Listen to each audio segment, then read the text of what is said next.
everyone. Welcome to Let's Get Writing. I'm your host, Catherine Taylor. And Let's Get Writing is all about the writing process from creation to publication. Here is where we share the stories behind the stories, and I'm sure you'll enjoy this today in particular. Please subscribe to my YouTube channel at Catherine Taylor TV. We'll keep you informed of all our new episodes, and we'll hopefully bring you so much great content you'll want to subscribe and share the love. My guest this week is a writer and retired educator who has taught in various communities throughout Newfoundland and Labrador. And of course, this is where I am in central Newfoundland, and he's coming to me from Harbour Grace, which is in another part of the province. He has 11 books, and we're going to be talking about his writing career in general, but his most recent work, The Body on the Beach, is a novel inspired by true events surrounding a woman by the name of Alice Williams, who died under mysterious and suspicious circumstances. And the cause of her death was never revealed. But I'm not going to reveal too much more. I'm going to bring my guest up and welcome Patrick Collins to Let's Get Writing. And join me now, Patrick. Hi. How you doing? Good. Thank you for having me. It's a pleasure, and we've had some wonderful conversations leading up to this show, and which was why I mentioned to people that I think they're going to really enjoy, because not only are you a wonderful writer, you're a great storyteller and conversationalist. You've had a lot to share with me up to now. Patrick, I wanted to begin by finding out where all this began with you. How did you have 11 books, and how did that start? Well, it's interesting, Catherine, as we discussed before we went live here. My wife and I were traveling. I had retired in 2004, which is a long time ago. I've been working at different things since, like tour boating and that kind of thing. But officially from education as a teacher, I retired in 2004, went to England on vacation with my wife, and went into this one store, a bookstore, and I picked a book off the shelf. It's about a doctor in a village, their local village, and we're in Canterbury at the time, I think. And this book was about a doctor, and I said to Shirley, look, my goodness, we have our own doctor in Harbour Grace. He had passed away in the 60s, but everybody knew him. He was a legend. I said, there's been nothing written about this guy. There's something of merit in his life to put it on paper. So came back, and I started writing some books. I just sat down one night to a computer, and I'm not a typist by any means. I handpicked the keyboard, so I struggled with all that. But I had to learn about Word and copy and pasting, all the stuff I should have learned in my career, which I didn't quite get a handle on. All of a sudden, it became practical. So I actually forged a few chapters on this doctor who I was indebted to personally, and he did some great things for our own family. So I called the family of Dr. Cron. He had one child and several grandchildren. I said, look, I got these few thoughts about Dr. Cron, and I think I'd like to publish it if I could get it done. So called the family. They said, yeah, fine, but we want to approve it. I said, okay, let's call it an approved biographical book. And they said, yes, okay, we'll go along with that. They read it too, and they liked it. And so I put it together, sent it off to, 15 publishers or something. And all rejected, of course, because who wants to read about a doctor in a small town like Harbour Grace a half a century ago, right? Think of it. It wasn't marketable. So I really was pleased. I bought about 500 copies. The book had it published. I must have been very ambitious. But I thought I'd have enough for a couple of years, Within 3 weeks, the 500 copies just disappeared. I had 2 sittings at the mall here, and my house was just like Central Park. People coming and getting the book, right? Well, I was totally pickled with that. Yeah, very pleased with that. And so it went from there. So it was a great experience. I ordered another few hundred copies of Cron and Dr. Cron, A Man Who Cured Our Hearts is the official title. And it's sold out now, and I've had literally hundreds of calls, not hundreds, but dozens of calls looking for copies of that book now. So it's out of print. It's the only one that I have done that's out of print. I'm going to reprint it, I think, later on this winter. So stay tuned for some copies of that. I hate to read it now because my writing wasn't that great back then. But I really appreciate the book, though. It was just getting me ideas crammed out. Anyway, so it just took off locally. So I didn't. A publisher heard about my work with Cron, and they called and they said, is there anything else you have? I said, yes, I have another book, and we agreed that I would do another book, and this time they said they would publish it, but they wanted to have some upfront money to make sure that they got their piece out of it. So I agreed to that, and we agreed. It was kind of vanity publishing in a way. Just imagine paying a publisher to publish your work. Well, that's like self-publishing, except this time you had all the accoutrements of the publishing world. You had some marketing, you had some distribution, and so on. And that gave me an in. And that book did very well. It's called Harbour Grace Fray. Did really well. And so it went from there. So in this town of Harbour Grace, has a great history, particularly between the years of 1700 and up to now. Harbour Grace is culturally, loaded with heritage and history and stories. So many things have happened here that are significant to the population of Newfoundland, and it's involved in so many different things. So I had a tour boat for years called the Great Eastern Boat Tours, and my business partner and I studied quite a bit over a number of days and weeks as to our boat was designed to go out to harbor, and our harbor is 3.5 miles long. So you can actually look at the harbor and point out as you go along several different places that are of significance.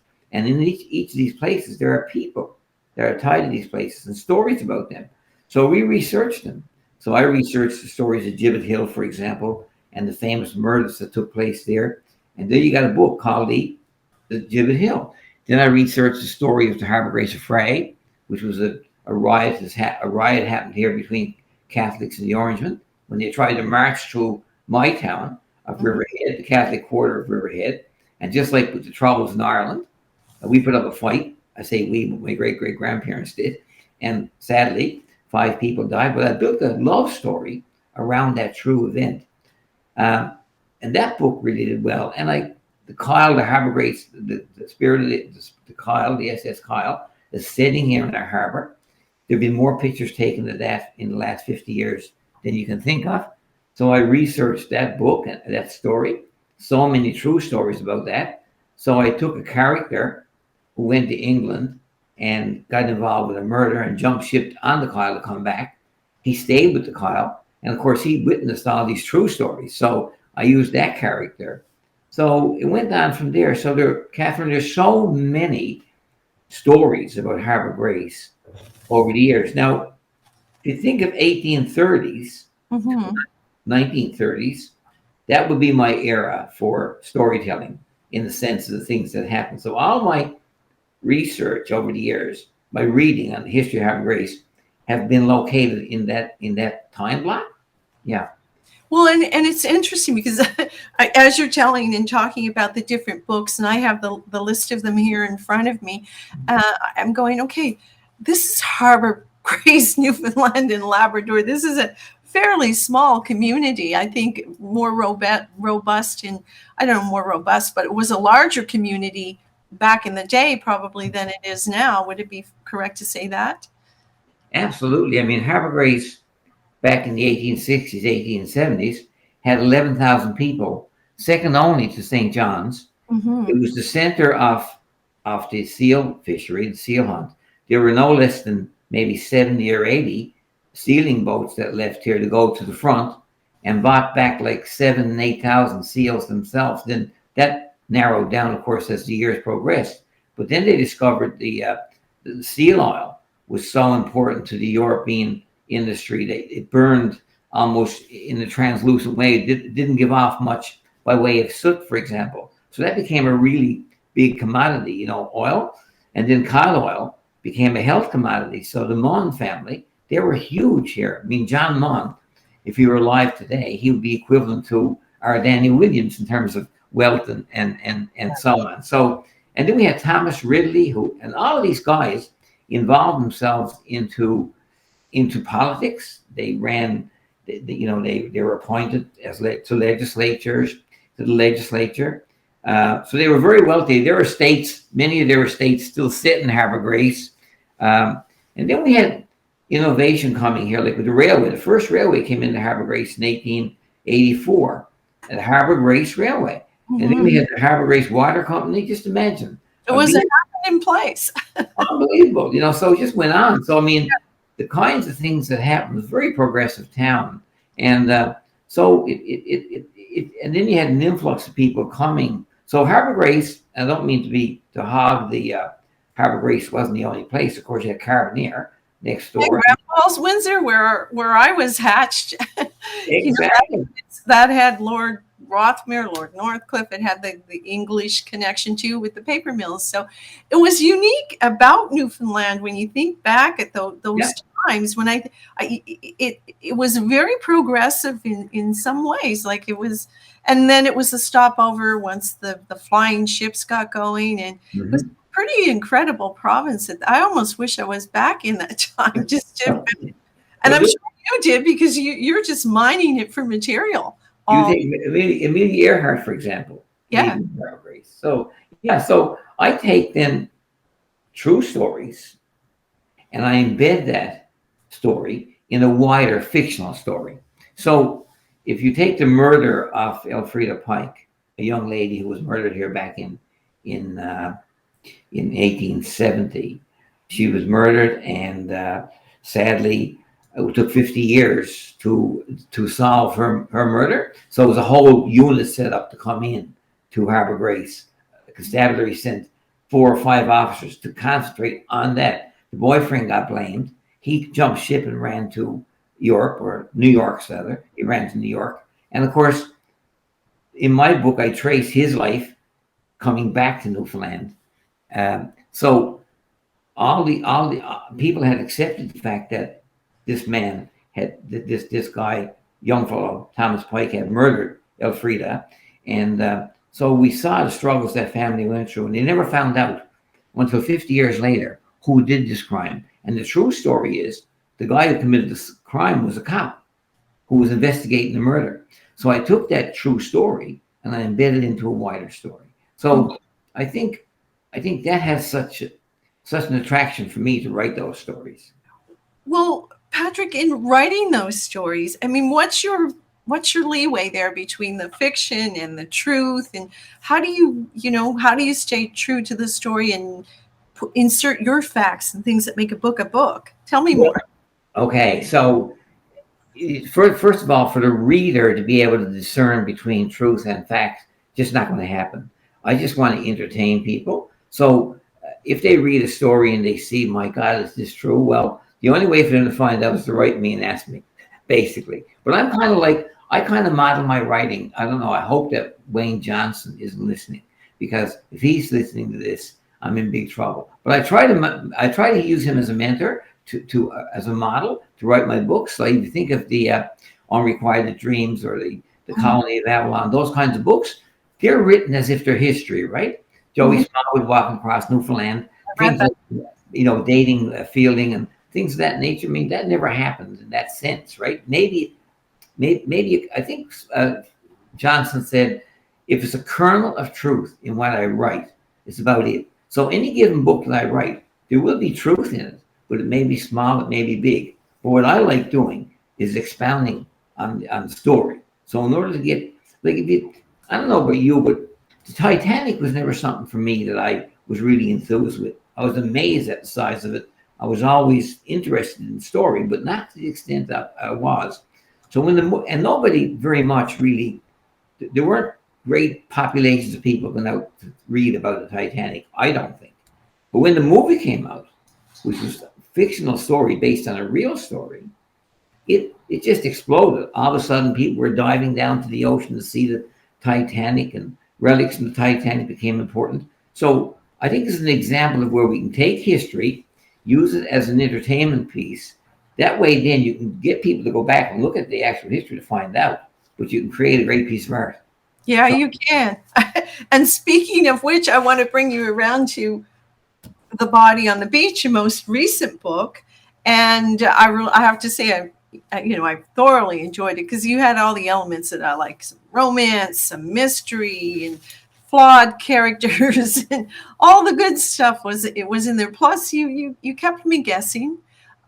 So tell us a little bit about this book and how this came about, because I heard you say one time you have a purpose to write a really good story. That's your purpose. You write for love. And we're in the month of February, so it's all about love this month. that can be very dangerous. But no, I do. I mean, I got to say one thing before we begin on this book is I have to thank Flanker Press. I've never worked. I mean, they are fantastic. They made this book such an ease for me. I had the manuscript written. I picked up the phone and called Jerry Cranford. And he never even batted an eye. He sent it in to me, have a look, and within 3 or 4 days, he got back and said, "Yeah, we're going to go with this." He said, "Like, let's polish it." And I worked with them to bring it to life. And then I had a couple of really good readers that I knew personally that read it. They had some really good points. So thank God they got it this far. But Catherine, I this story here grew out of a smaller story, but bigger in my mind. I always have this thing about marginalized people. My heart goes out to them. And back in 1902, was a young woman here found on the beach in Harbour Grace. Her name was Alice Williams. And sadly, she was found floating under a pier. And it was a sad time because in the paper, I noticed, I go to all papers, by the way, the Harbour Grace Standard, the Daily News, the Telegram. I look at history in those papers to find stories because I enjoy reading those. And I found this piece that a man from Harbour Grace, Mr. Williams wrote. Stephen, he wrote and he asked the paper for a place to put his daughter's autopsy in because he wanted to dispel rumors about his daughter's death. So I said, that's strange. So I went looking for how his daughter died. And I found out she had died from drowning. I read his piece and it said that she had died of a blow to the head, died from trauma. So I went and looked for another piece, and I found an earlier story where it showed that who found her and why.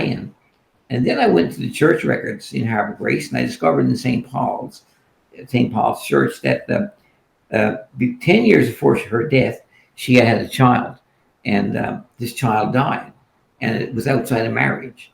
And back then, in 1892, if you had a child outside of marriage and you came from a very puritanical family, then and you're being a woman and the father would not come in the records. It said that Norman, that's the child, had no known father. The father wouldn't come forward. They couldn't put a name down. So you can imagine what a 15-year-old would have gone through in 1892, having had a child in another large family herself, and then losing that baby.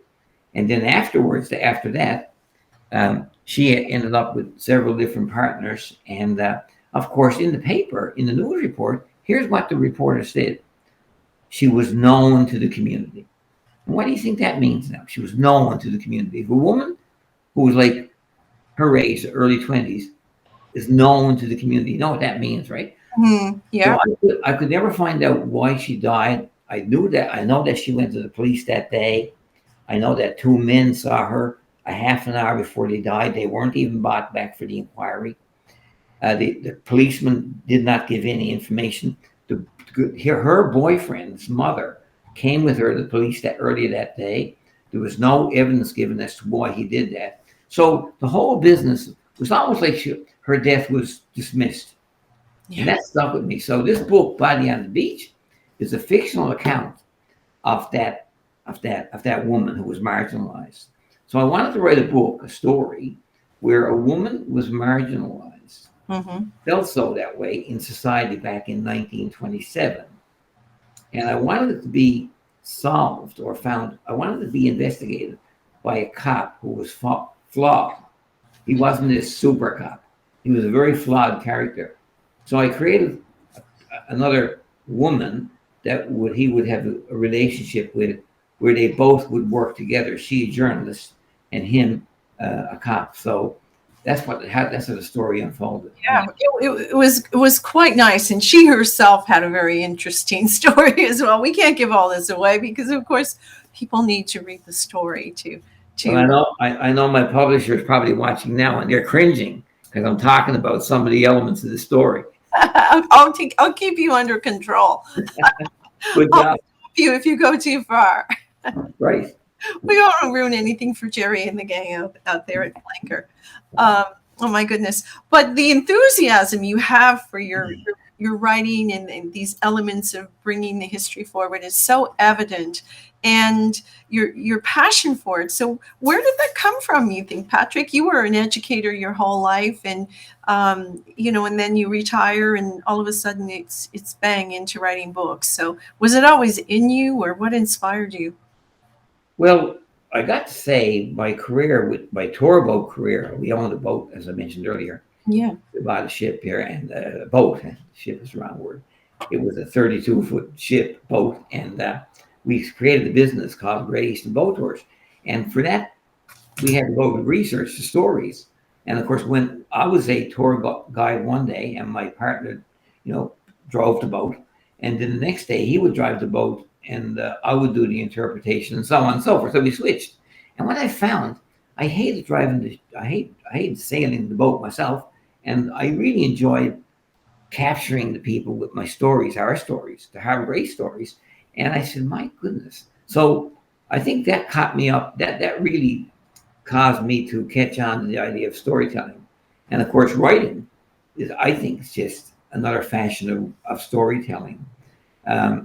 And add to that too, I love drama, and I've always been involved with the arts. And you and I had a conversation earlier when you were involved with theater arts in school. Well, I was a theater arts coordinator for our school board, and every year I had so much fun with high school kids that acted out plays. So I really enjoy drama and acting. I'm not much of an actor myself, but I do act from time to time with our local museum here, and I lead the haunted hikes and things like that. So I'm a real ham when it comes to that stuff. So that whole business of drama, of storytelling, I think really caught me up into the whole business of writing. And then combine that then with my interest with the heritage, because I think your viewers might know that I'm chair of the Conception Bay Museum. And in that role for the last 12 years, at 6 as being chair, I've just gotten right into the whole business of doing tours, walking tours of Harbour Grace. I do tours of my books, Murder at Mosquito Cove. I walk down to the rock where they found this girl with a blood pool on the rock from where she was laid at. And I take them up to the Gibbet Hill on the mountain where they hung Peter Downing. And I take him down to the Harbour Grace courthouse where he's buried. And in our hikes, we have actors coming out of houses where these characters were. So in our hikes, we take really good characters, important characters of Harbour Grace. So there's nothing at all to see Captain John Keating coming out of the RC graveyard. So those are characters in my books, right? So how would you not want to write down and tell this stuff at least, Absolutely. Listen, you just helped me put Harbour Grace on my schedule for the summer. I'd like to hear these shows on the road and see the writers in their environment. So I think you just made the list, Patrick. Good. Listen, before you come, give me a call. I'll show you around. Oh, I will definitely give you a call, and you'll be one of my stories outside the studio. I can't wait to do it. So what a great idea. Okay, well, I'm gonna hold you to it. That's gonna be a date this summer. Patrick, I want to share a few things with people because they may want to reach out to you. Actually, I have your email here, right. And pjcollins@eastlink.ca, and you are also very active. I did have your Facebook up. They can track you down. That's almost more active than your Facebook's so great for being interactive. That's a good place for people to learn about what you're doing, I would say. I think so. Yes, for sure. And we've got your Instagram here, Hmm. and you're also active on Twitter. I know these are going up kind of fast, but I think once people know you and if they're on these platforms, they'll track you down. Yeah, for sure. And there's always the old way. I'm in the phone book. No one thinks of that anymore. Right. Honestly, I don't even think of that. That's so funny that you should say that.